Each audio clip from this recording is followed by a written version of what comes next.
SSCGD वाले 28, 29, 30 साल के हैं, आखिरी चांस है। वो ये सोच के हैं कि अगर इस बार नौकरी मिल गई तो मिल गई, ना मर जाएंगे। तो मरने के लिए आए हो।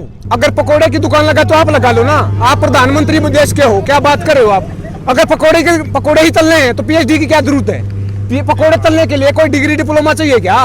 गांव गरीब, किसान, मजदूर, पिछड़ा, दलित, आदिवासी, अल्पसंख्यक, महिला लाइन लगा रखी भाई साहब। टीवी पे दिखा दिया तो फिर बात ही नहीं बन जाए, क्या बात है मेरे भाई। अगर टीवी पे दिखा दिया तो आज ये कांड होता ही नहीं, कांड हो रहा है ये। जो 1 महीना से सड़कों पे बैठे थे, जो यही सरकार होती है, किसानों मजदूरों के बच्चे हैं वो। सरकारी नौकरी किसको चाहिए, गरीब को चाहिए। गरीब कौन है, किसान मजदूर है। पूंजीपतियों को तो नहीं चाहिए नौकरी, नहीं ये जो मिड अपर क्लास रहती इनको चाहिए। चाहिए किसको, गरीब, किसान को, मजदूर को, पिछड़ा को, दलित को। उन्हीं के बच्चे 1 महीने से बैठे थे वहाँ पे, 1 महीने से बैठे थे और उनके पास जूते, चप्पल, कपड़े सब कुछ उठा लिया था। सारे के सारे बीमार पड़े, किसी का हाथ टूटा हुआ है, किसी का कुछ टूटा हुआ है। सरकार ने तोड़ा है पुलिस के द्वारा पत्थर लाठीचार्ज करके। बात क्या है कि जब वो चुनाव होता है तो सरकार गाँव में जाती है, घर घर जाती है, इन्हीं के घर जाती है वोट मांगने के लिए। तो हमारे सर्वर होते हैं, नौकर होते हैं, रिप्रेजेंटेटिव नुमाइंदे है ना, तो उनका काम होता है कि उनके घर तक वो विकास को पहुंचा जाए। लेकिन वो विकास मांगे इनके घर आ गए, दिल्ली में आ गए, विकास नहीं दिया जा रहा। लाठीचार्ज किया ना, मतलब बोला सड़क पर भी नहीं बैठने दिया जा रहा भाई साहब। सड़क पर तो बैठ सकता है, सड़क तो सबकी होती है, प्राइवेट पब्लिक प्रॉपर्टी है ना, प्राइवेट थोड़ा ना। जाम तो नहीं कर सकते ना, जाम का एक कोने में बैठे थे, कोने पर भी नहीं बैठने दिया जाएगा।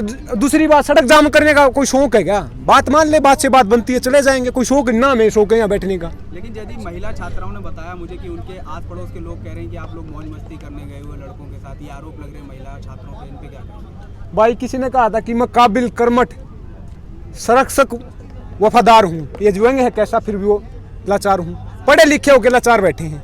एजुकेशन को खत्म कर दिया ना, मैं बोल रहा हूँ। कैसे कर दिया बता दूं आपको। तो 2014 में वैकेंसियाँ निकलती थी, 14-15 हज़ार होती थी, वो उसको 5-6 हज़ार रहेगी। क्यों रह गई है, क्योंकि वैकेंसी कहाँ होती हैं, सरकारी कंपनियों में, सरकारी संस्थान में, उनको बेचा जा रहा है। PSU होते हैं। नया बजट आया, उसमें बोला कि 149 150 बेचे जाएंगे, और वो बेच के तो सरकारी नौकरी अपने आप खत्म होगी। आप मुझे बताइए, देश में गरीब आदमी कैसे उठ सकता है ऊपर। सरकारी नौकरी ले ले, मर पड़ के, किसी भी तरह मेहनत करके सरकारी नौकरी ले ले तो आगे बढ़ सकता है। प्राइवेट नौकरी में तो नौकरी है ही नहीं, है तो 10,000 रुपये की है। आप BTech करके आओ, PhD करके आओ, 10,000 की औकात आपकी। 10,000 में क्या आता है। 10,000 तो एक स्कूल की फीस है, दिल्ली पब्लिक स्कूल की 12,000 रुपये फीस है। तो कैसे देश पर आगे बढ़ पाएगा। तो इस देश को खत्म किया जा रहा है। आप 10,000 की बात कर रहे हैं। अडानी जी वर्ल्ड के टॉप एलन मस्क को हिट कर दिया, उन्होंने बीट किया आज इकोनॉमिक। हाँ, फिर वही तो हो रहा है। जो डूइंग बिजनेस की रिपोर्ट आती थी 2015 में, उसमें इंडिया 131वें नंबर पर था। आज 2021 में 63वें नंबर पर आ जाए। क्यों आ गया है, क्योंकि बिजनेस को बढ़ावा दिया जा रहा है। बिजनेस कैसे होता है, खेती को खत्म करके, गरीब किसान को खत्म करके। बिजनेस करने के 3 चीजें चाहिए, लैंड, लेबर, ला। लैंड कहाँ से मिलेगी, हमारी बेच के दे रहे हैं। लेबर, हमारी जमीनें बिक जाएंगी तो लेबर ही बनेंगे हम। ला उनके बनी रही है। पिछले साल 29 या 30 लेबर ला होते थे, उनको रेशनलाइज करके, रेशनलाइज आपको पता है किस चीज को कहा जाता है इस देश में, उन चीज को रेशनलाइज करके 4 लेबर कोड बनाए हैं। बात क्या है कि बिजनेस को आसान बनाया है। जो प्रॉपर्टी का रजिस्टर किया जाता है, रेट टेपिज्म उसको हटाया जाता है, बिजली पानी आसानी से प्रोवाइड की जाती है। लेबर, जो लेबर होती है उनको आसानी से, उनके मतलब जो अधिकार उनको डायल्यूट किया जाता है। तो तब जाके बिजनेस होगा ना, क्योंकि इन चीजों को खत्म करोगे तभी तो बिजनेस होगा ना। खेती खत्म होगी, खेती सस्ती होगी तभी बिजनेस होगा ना। कच्चा माल कहाँ से मिलेगा, खेती से मिलेगा। अगर खेती में शुरू में महंगाई बढ़ गई तो बिजनेस कैसे करेगा, कमाएगा कैसे। तो आप ये समझते हैं कि प्रधानमंत्री मोदी जी ने जो कहा कि अगर शाम सुबह आप पकौड़े की दुकान लगाएं और शाम को 500,000 रुपए लेकर के जाएं, तो इसमें गलत क्या है। गलत, अगर पकौड़े की दुकान लगा तो आप लगा लो ना, आप प्रधानमंत्री देश के हो, क्या बात कर रहे हो आप। अगर पकौड़े ही तलने हैं तो PhD की क्या जरूरत है। ये पकौड़े तलने के लिए कोई डिग्री डिप्लोमा चाहिए क्या।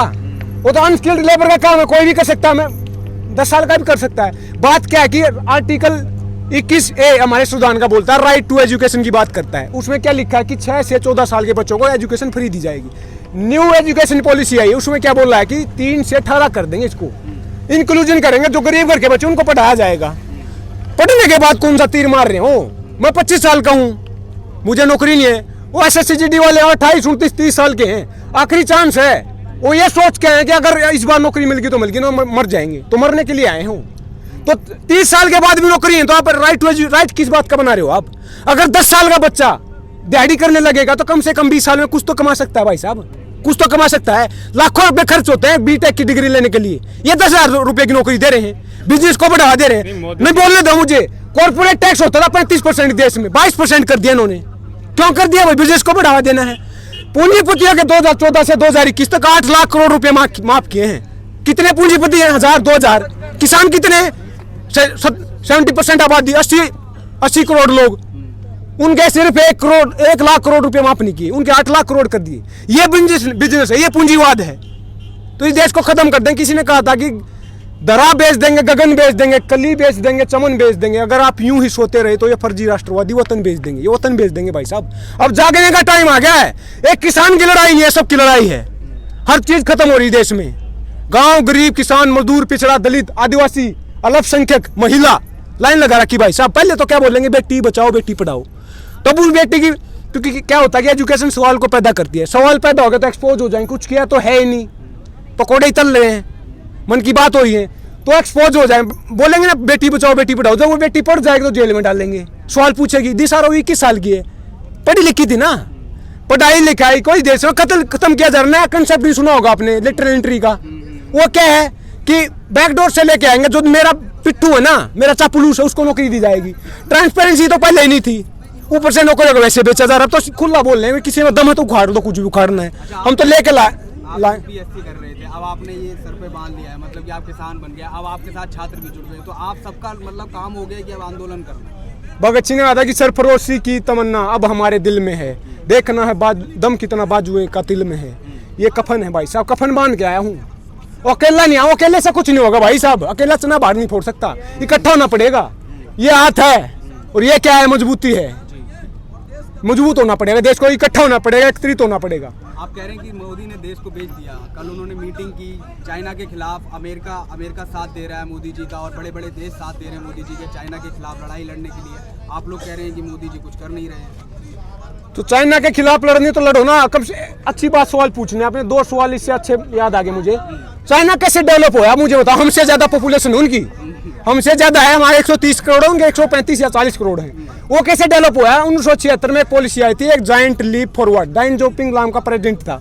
उसने क्या बोला था? अपने घर के पिछवाड़े में, बैकयार्ड में कारखाने लगाओ, कॉटेज इंडस्ट्री लगाओ, छोटे छोटे कुछ भी करो, हाथ का कढ़ाई का बुनाई का, लेकिन अपने घर में करो, बाहर का नहीं आने देंगे। मेक इन इंडिया, जैसे वो बब्बर शेर छोड़ रहा है, made in India, make in India वाला।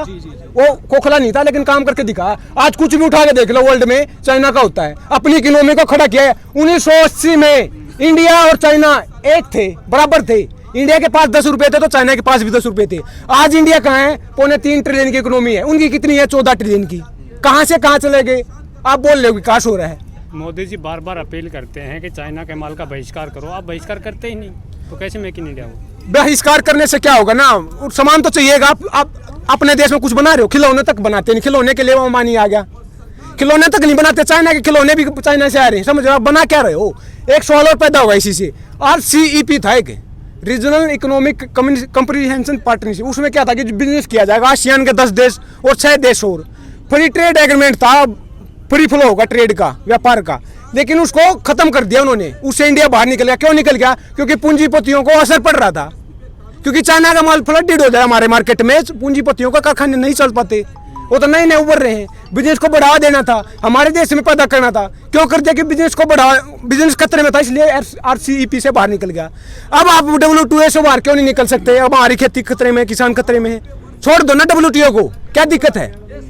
आप कह रहे हैं कि हम कुछ बनाते नहीं है। अभी मोदी जी ने कहा है कि हम पाकिस्तान, श्रीलंका, छोटे मोटे जो देश हैं उन सभी को वैक्सीन बांटेंगे। इस पे क्या कहना चाहिए?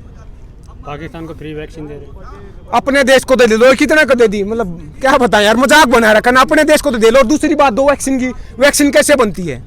साइंटिस्ट बनाते हैं। और सलवारी बाबा तो बनाता नहीं, जिसने बोला कोरोना गोबर मूत्र से बना, वो आई नहीं आज तक। हालांकि इस देश में आ रहा नहीं है। 2 कैबिनेट मिनिस्टर आके उसको लॉन्च कर रहे हैं। पहले भी आया था एक बार, दूसरी बार फिर आया, एक बार फिर आएगा, क्योंकि WHO ने मना कर दिया कि भाई हमने तो दिया ही नहीं लाइसेंस। फिर आएगा, वो लाइन में लग रखे, वो आता रहेगा।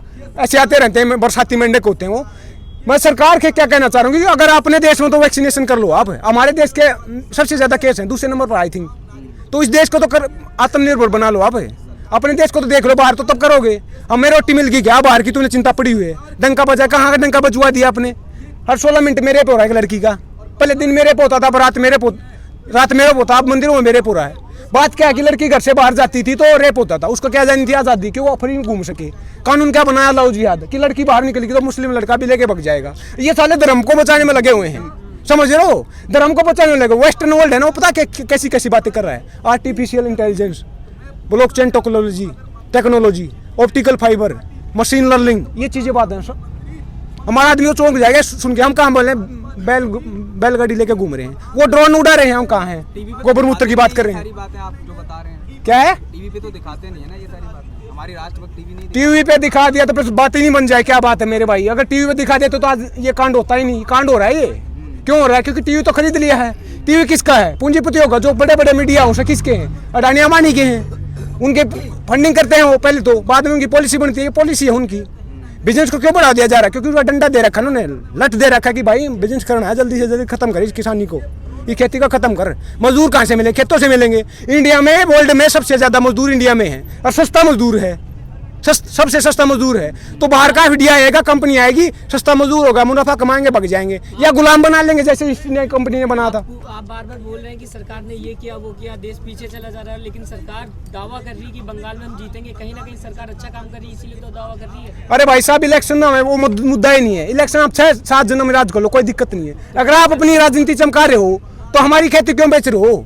आपको अपनी राजनीति करने करो, कोई दिक्कत नहीं। हमारी खेती को खत्म करो, हमें भी खेती करने दो। कभी आप कह रहे हैं कि सरकार गलत करी, इसे हटाना है, अब आप कह रहे हैं कि नहीं सरकार से हमें दिक्कत नहीं करना है, अगर सरकार बनती तो बनने दो। भाई साहब, दोनों तरफ खेल सांप की पूंछ काटने से कुछ नहीं होगा, सांप को मारना पड़ेगा अब, क्योंकि पॉलिसी मेकिंग वहीं से है, लॉ मेकिंग वहीं से है। अब अगर ये कानून वापस ले तो फिर किसी और तरीके से ले आएंगे। आदत पड़ी हुई ना, आदत पड़ी हुई इनकी। अगर आपको सरकार से दिक्कत नहीं है तो आप बंगाल क्यों जा रहे हो कि सरकार के खिलाफ वोट मांगने के लिए, कि सरकार को वोट नहीं? बोला मैंने, सांप मारना पड़ेगा, हटाना पड़ेगा ना। वहाँ फिर आगे फिर उनको भी तेल निकाल लेंगे, यहाँ देश का निकाल दिया उनको निकाल लेंगे। बोल रहे हो अभी रोजगार देंगे, 2 करोड़ कौन सा दे दिया आपने? वो रिटायर हो गया जिसको 2 करोड़ दिए थे। एक बात बताइए, बंगाल में फिर भी इतना सब होने के बाद भी वहाँ लोग जुड़ रहे हैं, मिथुन हो गया या फिर बड़ी पार्टी के टीएमसी से नेता आ रहे हैं भाजपा में, क्यों आ रहे हैं अगर इतनी खराब पार्टी है? भाई बच्चे पालने हैं सबको, बच्चे पढ़ाने हैं, अच्छे से स्कूलों में पढ़ाने हैं, कैम्ब्रिज ऑक्सफोर्ड में पढ़ाने हैं, विदेशों में पढ़ाने हैं। तो ये अगर खिलाफ खड़े हो गए तो हवा का रुख पता चल जाता है उनको। हालांकि अब तक डिसाइड होना है, क्योंकि जब तक फैसला नहीं होता, जब तक फाइनल नहीं होता, मतलब तब आप मानते हो कि हवा का रुख बीजेपी की तरफ? उनको लगता होगा भाई हमें इस देश में क्या कांग्रेस का बीजेपी कर्ण हो गया। उठा के देख लो, हरियाणा से हूँ मैं, वहाँ पे क्या कि बहुत सारे जो विधायक थे ना, कांग्रेस की पहुंच थी, वो बीजेपी में आ गया, आज विधायक बन के घूम रहे हैं। तो कांग्रेस का ही बीजेपी कर्ण हो गया है। बीजेपी उस मशीन का नाम जो उसमें से निकलेगा, साफ होकर निकलेगा। वॉशिंग मशीन है वो, कपड़े धोने की मशीन। आखिरी में आप बेरोजगार युवाओं के दर्द को क्या कहना चाहेंगे? दर्द में दर्द एक ही समाधान है इस देश का, हर समस्या का एक समाधान है, वो समाजवाद। समाजवाद क्या होता है? समाज को उठाना, गरीब किसान को उठाना, मजदूर को उठाना, महिला को उठाना, दलित को उठाना। इस पूंजीवाद को खत्म करना। पूंजीवाद रहेगा लेकिन लिमिट में रहेगा। उसको क्या है कि मुनाफा कमाना मकसद नहीं होगा, एक लिमिट लगानी पड़ेगी, बैलेंस होना चाहिए ना, इसको भी मिले इसको भी मिले। एक तरफा विकास हो रहा है ना। ऑक्सफैम की रिपोर्ट आती है, आपने बोला अडानी का नाम लिया आपने, तो ऑक्सफैम वो बिजनेस के कारण है। तो अंत में मैं यही कहना चाहूंगा कि भगत सिंह की जरूरत है। ये भगत सिंह का कफन है ये मत सोचो कि लड़का भगत सिंह होना, भगत सिंह की पैदा होता है। लेकिन भगत सिंह ने कहा था और गांधी जी ने कहा था कि आप मुझे यातनाएं दे सकते हो, आप मुझे बेड़ियों में जकड़ सकते हो, आप मुझे खत्म कर सकते हो, लेकिन मेरे विचारों को खत्म नहीं कर सकते। वो भगत सिंह एक विचारधारा विचार है, वो विचार है समाजवाद। इस देश में समाजवाद आएगा, इंकलाब आएगा, भगत सिंह आएगा। भगत सिंह ने कहा था कि दिल में रहेगी मरकर भी वतन की उल्फत, मेरी मिट्टी से खुशबू है वतन आएगी। इंकलाब जिंदाबाद, इंकलाब जिंदाबाद, इंकलाब जिंदाबाद, इंकलाब जिंदाबाद, इंकलाब जिंदाबाद, इंकलाब जिंदाबाद। जय हिंद, जय भारत। चैनल को लाइक, शेयर एंड सब्सक्राइब करें और बेल आइकन दबाना ना भूलें।